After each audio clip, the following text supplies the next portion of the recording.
What's up, everybody? We are here on another episode of the Queen City Reds podcast. We have a special guest today. We're joined by one of the top prospects in the Red system, Cam Collier. Cam, thanks for joining the show today. How are you? How's the off season going? Um, what's kind of the off season look like for you? Just how are things going? Yeah, man, I'm thankful to be on.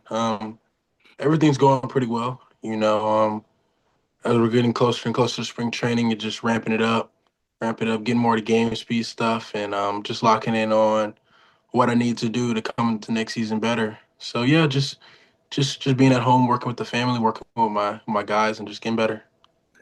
Yeah, that's awesome. I had Jay Allen on earlier in the offseason. I've gotten to know Jay a little bit. He's an awesome dude. And I asked him a little bit about sort of what's the offseason look like for certain guys. Is it so at the end of the season, do the Reds give you certain things to work on? Is it kind of up to you to do some things, or what's that kind of look like just going into the offseason?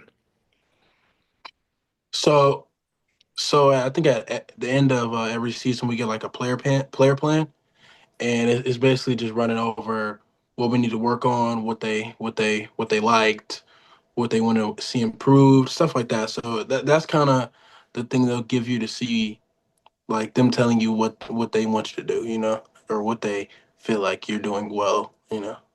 Yeah, no, that makes sense. Good stuff. Well, all right, so let's go back to the beginning. Obviously, most people know that obviously your dad played in the major leagues. I think it was for about 8 seasons. Mhm. Take me back to 2022. You get drafted essentially out of high school. I think you technically reclassified and played college for about a season, right? What's that moment like when you hear, "Hey, I'm going to the Reds, your first round draft pick"? Obviously, I'm sure it's a dream come true for you. Yeah, man, just being able to spend an opportunity with the people closest to me, my dad, my mom, my two sisters, and my extended family. It was amazing. Um, being also being picked in the first round, like that's everybody's dream. That was my dream, and for it to happen, it was just a blessing. So, and especially the being drafted to the Cincinnati Reds, is an amazing organization, an amazing city, and I just knew that it would be a really good fit for me and a really good place for my development for the future. Yeah, so kind of how's that process work? I'm sure you're talking to a bunch of teams leading up to the draft, but kind of can you kind of take us through like what's that process is like as a essentially a high school kid, and you have teams calling you, you have an agent, I'm sure. What's kind of that process look like coming out of high school? So yeah, basically in the fall, like after you play in Jupiter, um, you start to have your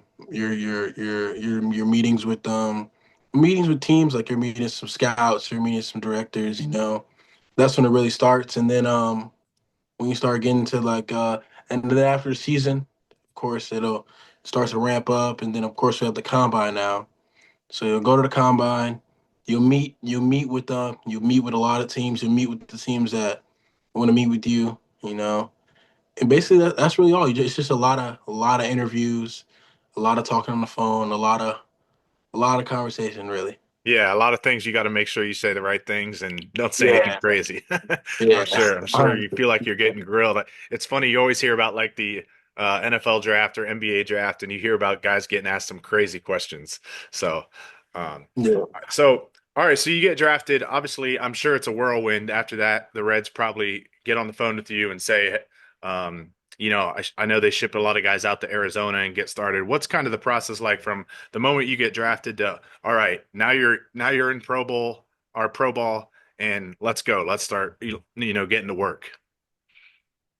Yeah, so I remember after I got drafted, they said we're gonna let you know, we're gonna see the information of when we're gonna get you out here. So it really was just waiting. I think it was maybe a week after the draft that I got shipped out to Arizona to, I think, get a physical done, get some medical stuff done, and just start really my professional career. You got draft camp. Got to work out a little bit before you can start it. But yeah, just that, and then going into rookie ball, just starting you off pretty slow. Yeah, makes sense. I'm sure it's a big adjustment, obviously, going from high school and then even the year of college you kind of played, going to Pro Ball. once you get named, once you're, like you said, first round draft pick, dream come true.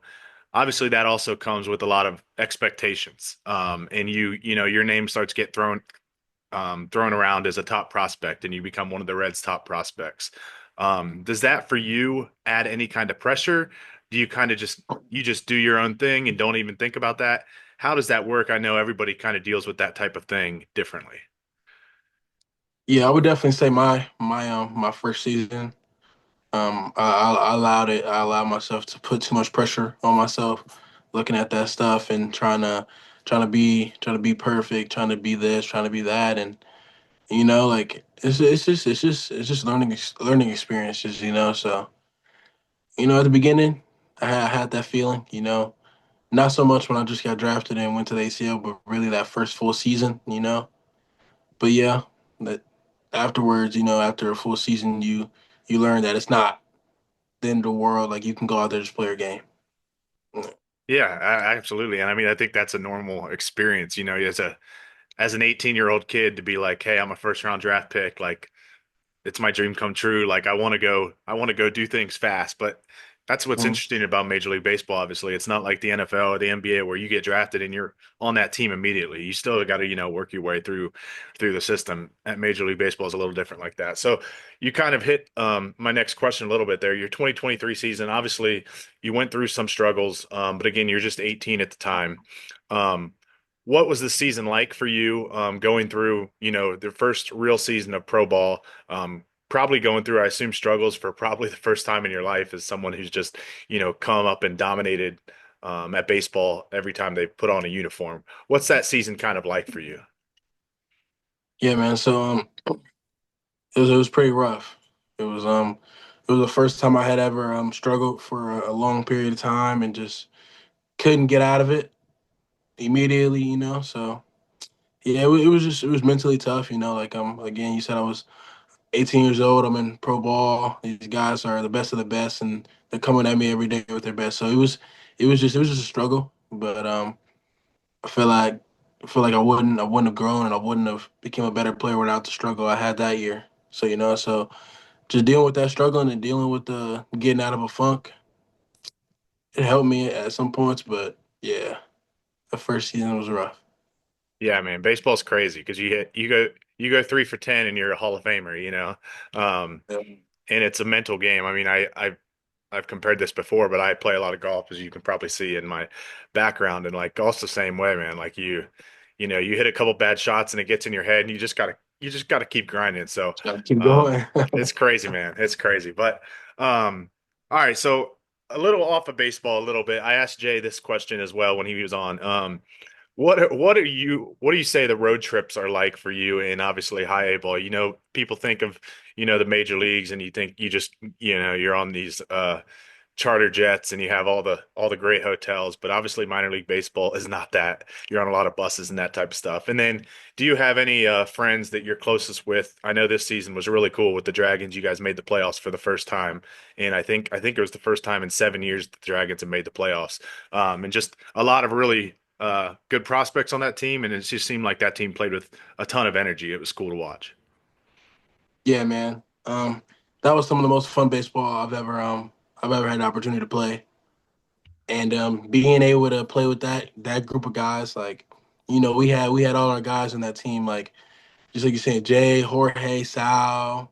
It was exciting, and especially to get that Dayton team back to the playoffs with the lovely fans, like the fans pack at that place every day, and just be able to get them to the playoffs was a beautiful experience. I know we didn't get the win that we wanted to, but it was definitely fun on that stretch we had, and that full season of just playing in front of those amazing fans.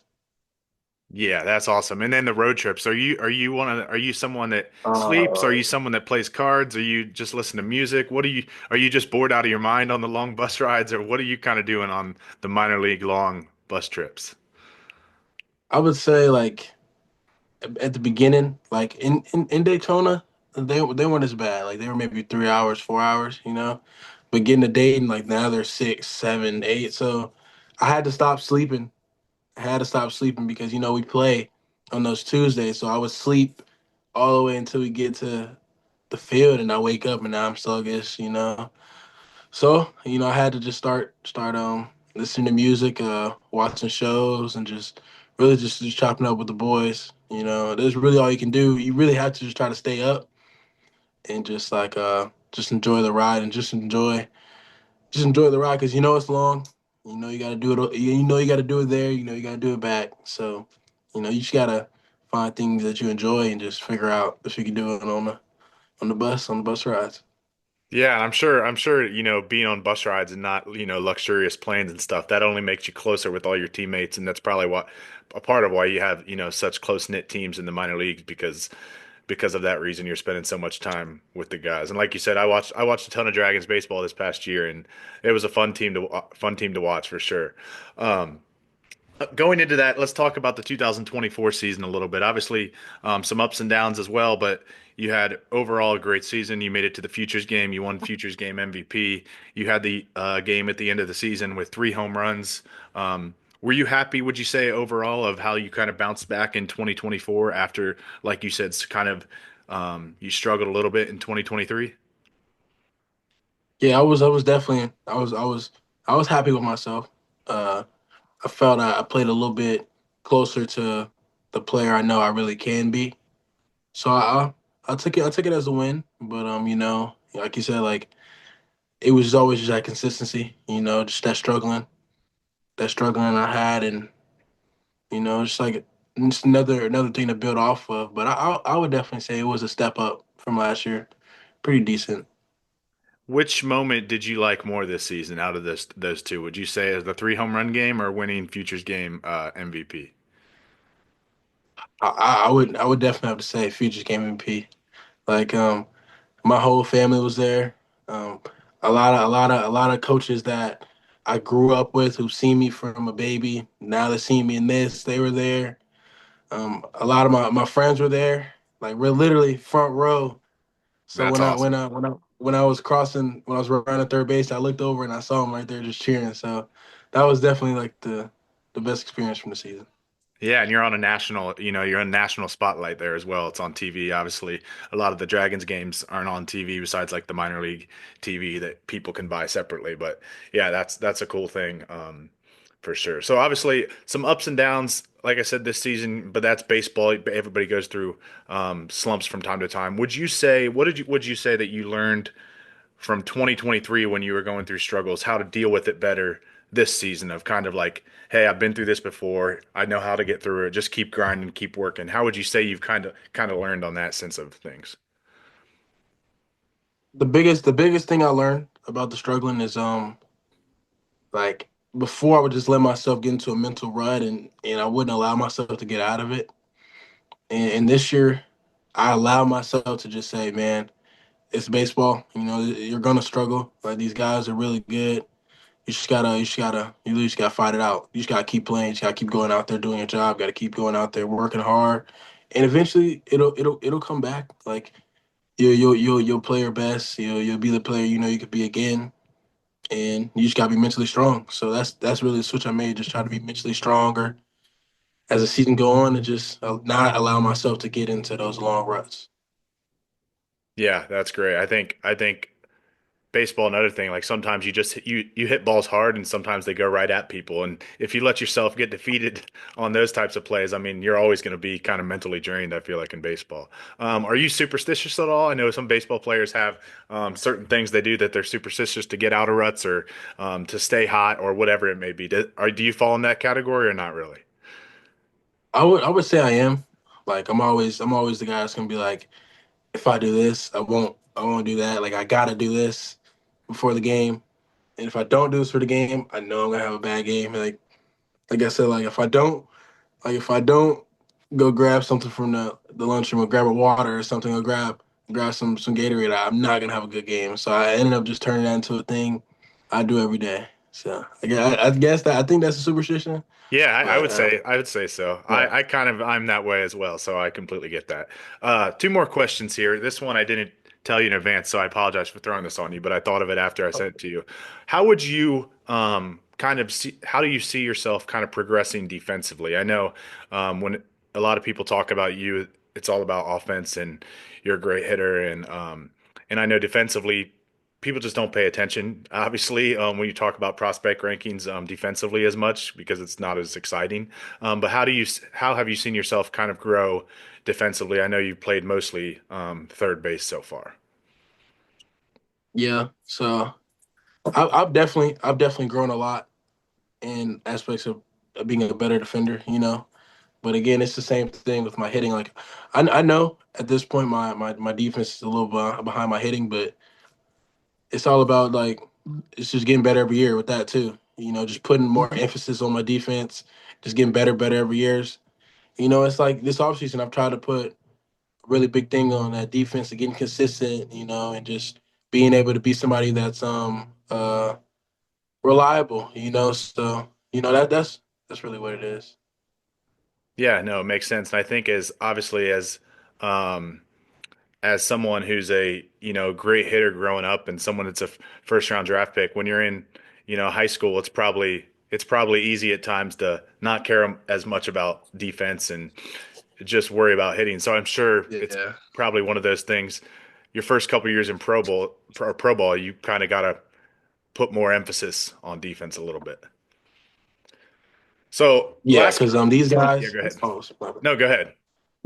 these guys are like I'm never like in high school. You're not gonna catch a guy turning on a 97 mile per hour fastball hitting it about 115 right Yeah, down the line. yeah. So Got to have the head on the swivel over there at third yeah, base. for real, yeah.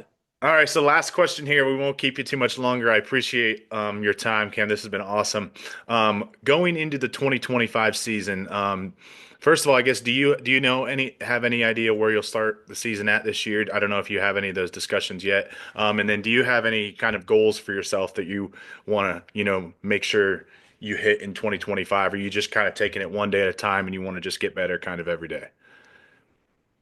Yeah, 100%. Like, yeah, I don't. You really never know about where you're gonna go. Before spring training, they'll always tell us during when we'll get to spring training, and that first couple weeks they'll pull you in, have a meeting with you, and be like, hey, this is what we're thinking. You're doing this, you're doing that. So I don't know yet, but I'll probably know soon. But yeah, with that 25 season, I just know I want to get better with my all around game. I just want to be like thing I always keep saying. I keep saying to my coach. I keep saying to everybody that I want to be reliable. I want to be consistent. I want to be somebody that my teammates can trust. That they don't have to worry. Like if a ball hits me, I'm gonna catch it. If there's runners on base, I'm gonna get them in. I just want to be that consistent teammate and reliable, like that people can rely on, and in tough spots that I'm gonna come through. So I just want to get there consistently and just win. Like I just want to be a better winner, be a better teammate, and just grow from last year. Honestly, Awesome. Well, this has been awesome, Cam. I appreciate you. Everybody that's watching, make sure you follow along. Watch Cam in the minor leagues this year. He's awesome to watch. A lot of energy, great hitter. So be sure to follow along. Thank you guys for joining. If you're here, like, subscribe, comment, do all the fun stuff. Cam, thanks for joining. And as always, go Reds. thank you.